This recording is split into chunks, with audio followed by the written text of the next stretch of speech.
నమస్కారం ఘంటారావానికి స్వాగతం. ముందుగా ప్రధాన అంశాలు. భారత్ సింగపూర్ మధ్య 3 ఒప్పందాలు ఖరారు. అమరావతి అభివృద్ధికి సహకరిస్తున్నామన్న లీ సియాన్.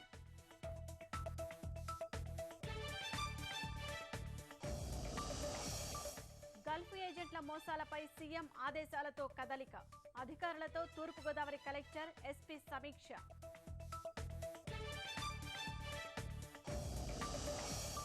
వీఐపీల రాకతో దుర్గగుడిలో నైవేద్యానికి ఆటంకం. అంతరాలయ ప్రవేశంపై పండితుల ఆగ్రహం.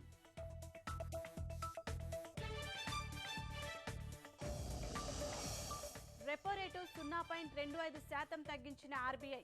రుణగ్రహీతలు మార్కెట్ వర్గాలకు ఊరటనిచ్చిన ఉర్జిత్.